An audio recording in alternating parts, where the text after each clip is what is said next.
Assalamualaikum warahmatullahi wabarakatuh. Kami dari kelompok dengan tema nomor 1, Tax Planning Badan pada Perusahaan Jasa. Saya Rima Yuliana, NIM 1762201152. Lalu ada Gita Ririn Fitriani, NIM 1762201038. Lalu ada Siva Alfiana, NIM 1762201052. Lalu ada Murniati, NIM 1762201164. Lalu yang terakhir Yaya Rosdiana, NIM 1762201291. Yang pertama ada definisi dari tax planning. Menurut Khairil, tax planning merupakan suatu proses mengorganisasi usaha wajib pajak dengan sedemikian rupa agar utang pajaknya, baik pajak penghasilan maupun pajak lainnya, berada dalam jumlah yang minimal, selama hal tersebut tidak melanggar ketentuan undang-undang. Terdapat 3 cara yang dapat dilakukan oleh wajib pajak dalam menekan jumlah beban pajaknya. Yang pertama ada tax avoidance atau penghindaran pajak, yang merupakan upaya penghindaran pajak yang dilakukan secara legal dan aman bagi wajib pajak karena tidak bertentangan dengan ketentuan perpajakan. Yang kedua ada tax evasion atau penyelundupan pajak, yaitu upaya wajib pajak menghindari pajak terutang secara ilegal dengan cara menyembunyikan keadaan yang sebenarnya. Yang ketiga ada tax saving. Tax saving merupakan upaya efisiensi beban pajak melalui pemilihan alternatif pengenaan pajak dengan tarif yang lebih rendah. Selanjutnya ada jenis-jenis dari tax planning. Yang pertama national tax planning, yang praktiknya berpedoman pada undang-undang domestik. Perencanaan pajak jenis ini biasanya dilakukan oleh wajib pajak badan yang hanya memiliki usaha di Indonesia saja atau melakukan transaksi dengan wajib pajak dalam negeri saja. Yang kedua ada international tax planning, biasanya dilakukan oleh wajib pajak badan yang memiliki kegiatan usaha di dalam negeri dan di luar negeri. Perencanaan pajak ini dilakukan jika wajib pajak melakukan transaksi tak hanya dengan wajib pajak dalam negeri, tetapi juga dengan wajib pajak di luar negeri. Berbeda dengan national tax planning, international tax planning harus turut memperhatikan undang-undang atau perjanjian pajak atau tax treaty dari negara-negara yang ikut terlibat. Selanjutnya adalah tujuan dari tax planning.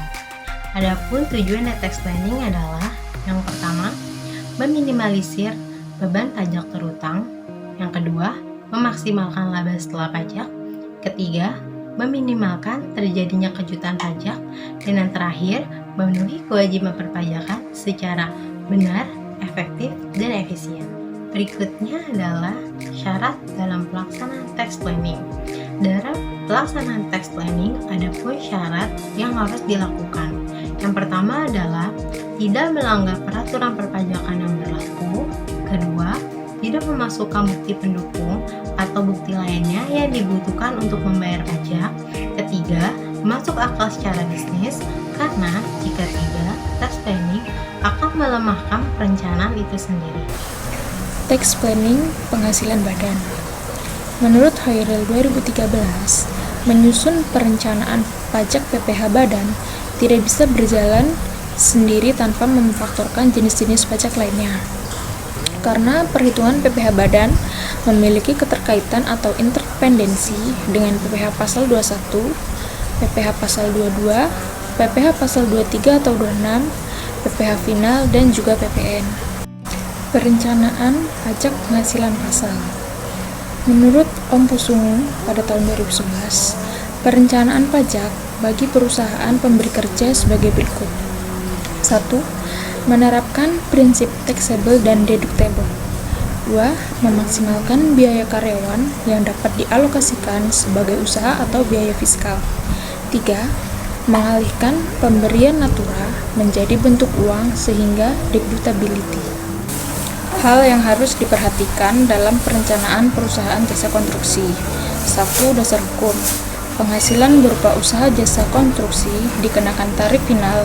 Hal ini diatur dalam Undang-Undang Pajak Penghasilan Nomor 7 Tahun 1983 yang diubah terakhir menjadi Undang-Undang Nomor 36 Tahun 2008 pada Pasal 4 Ayat 2. 2. Memahami jasa konstruksi.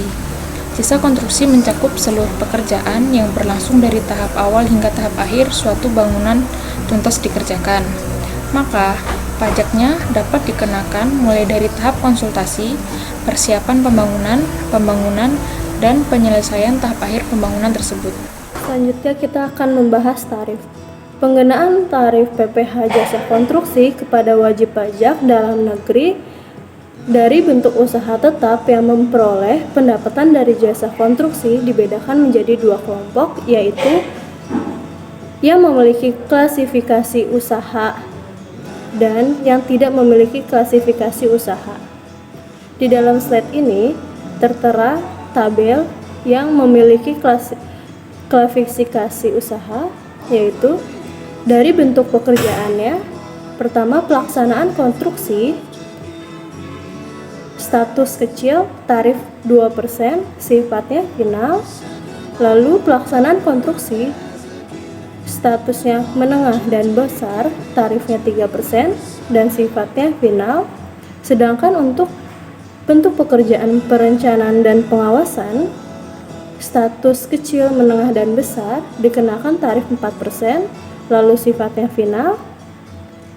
Selanjutnya ada tabel tidak memiliki klasifikasi usaha.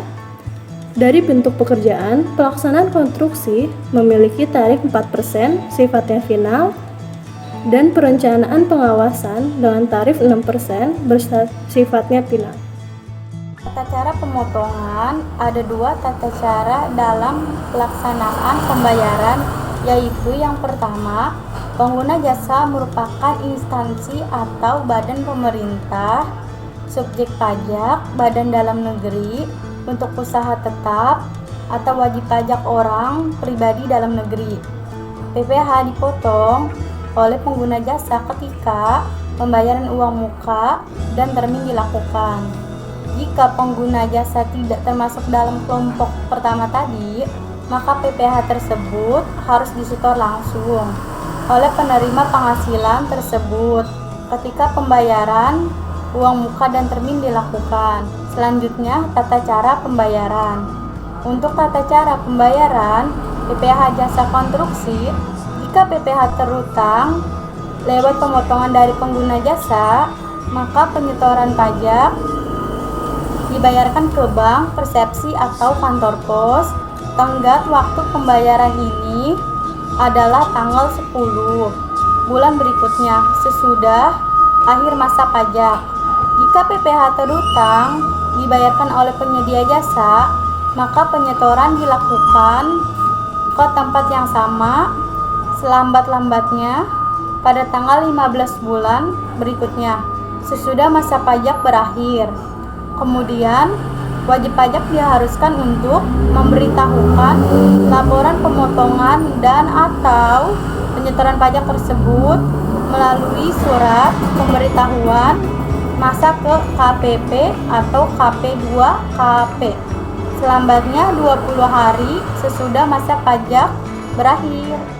Kesimpulan, tax planning adalah salah satu cara yang dapat dimanfaatkan oleh wajib pajak dalam melakukan manajemen perpajakan usaha atau penghasilannya. Setiap wajib pajak badan pada perusahaan jasa yang ada di Indonesia mencari cara untuk meminimalkan pajak penghasilannya dengan cara-cara yang legal. Jika diterapkan dengan benar, kebijakan tax planning ini dapat diperoleh manfaat adalah dapat meminimalisasi beban pajak sebagai unsur biaya sehingga dapat menghemat arus kas